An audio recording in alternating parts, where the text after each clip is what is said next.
Gabi ng Misteryo. Oy, kumusta na po kayo? Pag-usapan natin ngayong gabi ito tungkol sa mga sagradong lugar. Ito ba'y mga lugar na talagang pinupunta ng mga tao? May mga kakaibang mga nararamdaman kapag ito'y pinuntahan.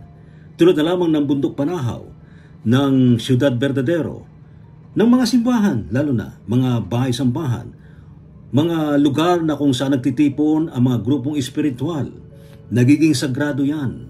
Mga templo at iba pang mga lugar na talagang dito nakukuha ang karunungan, inspirasyon, kaalaman sa espiritual. At dito nagkakaroon ng connection natin sa ating pong lumikha.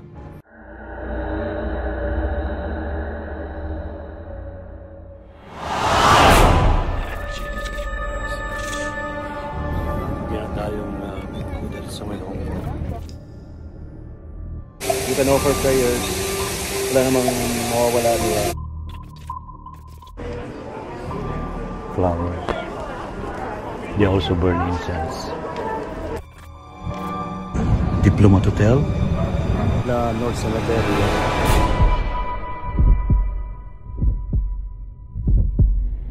They opened a portal to another dimension.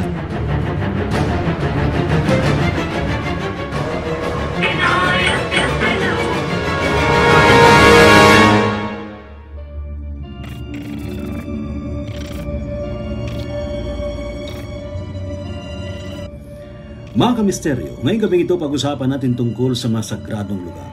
Mga sagradong lugar tulad ng simbahan, mga bahay-sambahan, mga kabundukan, mga kapaligiran sa iba't ibang mga lugar tulad ng mga bundok, Mount Banahaw, Ciudad Verdadero, maging sa ibang bansa, sa Sedona, sa Arizona, sa India, sa Egypt, sa Peru, maging sa Russia. Dito sa Asia, marami ring mga sagradong lugar sa mga karatig nating mga bansa sa Asia, hindi lang sa Pilipinas. Bakit nagpupunta sa mga lugar na ito ang mga tao? Ano ang nakukuha nilang enerhiya? Ito ba'y nakapagbibigay ng inspirasyon, nakapagbibigay ba ng lakas sa kanilang pangatawan? Nakapagpapagaling ba ng mga karamdaman? Meron bang himala na dumarating sa buhay ng mga taong nagtutungo sa mga sagradong lugar? Mayroon tayong mga guests tonight na makapagbibigay, makapag-share sa atin ng kanilang mga karanasan sa mga sagradong lugar. Isang mapagpalang araw po sa aking mga pinakamamahal na kapatid. Ako po inyong samahan sa isang online live casting dito sa DZRH sa Gabi ng Misteryo ngayong September 28, ika-10 ng gabi. At isang napakagandang kwentuhan ang ating makikipagbabahaginan na tatalakay tungkol sa mga sagradong lugar. Hello, I'm Jessica Almares. Tomorrow, September 28 at 10 p.m., I invite you sa Gabi ng Misteryo sa DZRH with no other than Tito Ray Sibayan, metaphysical broadcaster and writer. We'll be talking about the mysteries of sacred places. I'll see you there.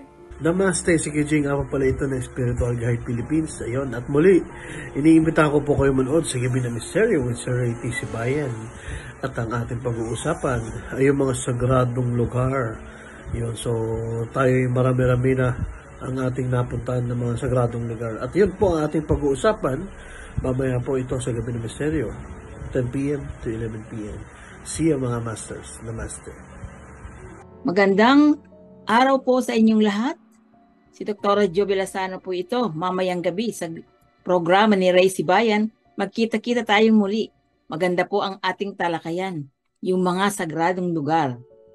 Ni-request niya po ako na i-share ko sa inyo yung mga sagradong lugar ng Russia na napupuntahan ko.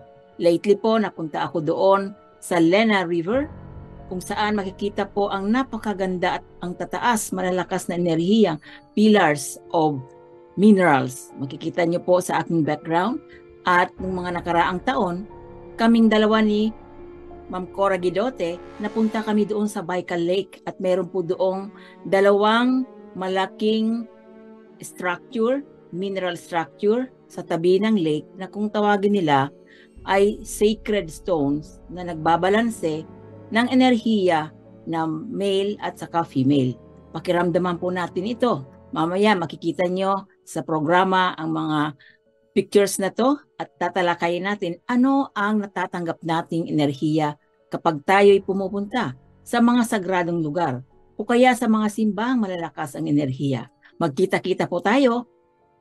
Ang mapagpalang gabi po sa inyo. Ako po'y nag-iimbita sa Gabi ng Misteryo ni Ray Sibayan, alas 10 ng gabi sa DZRH. Ang pag-uusapan po natin ang mga sagradong lugar.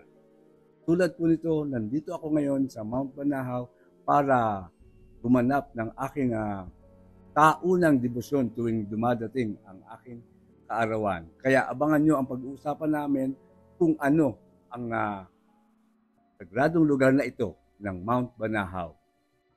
Ang makakasama ko po pala sa online guest na ito ay ang isa sa mga founder and president ng Kapatiran kay Cristo Buhay Missionary Movement dito sa Mount Banahaw. Kaya tutok na po kayo. Ang ganda ng topic natin. Yan din pag-uusapan sa Gabi ng Misteryo, 10 to 11 p.m. sa DZRH. Walang absent. See you! Pagkakaiba daw ho yung mediumship sa sinasapian. Talagayang kababalaghan, pananaliksik sa kapangyarihan ng isipan, pagpapakita ng mga nilalang, inyong matutunghayan sa Gabi ng Misteryo. Kasama si Ray Sibayan tuwing Sabado, alas 10 ng gabi sa DZRH Radio, DZRH TV at DZRH Online sa Gabi ng Misteryo.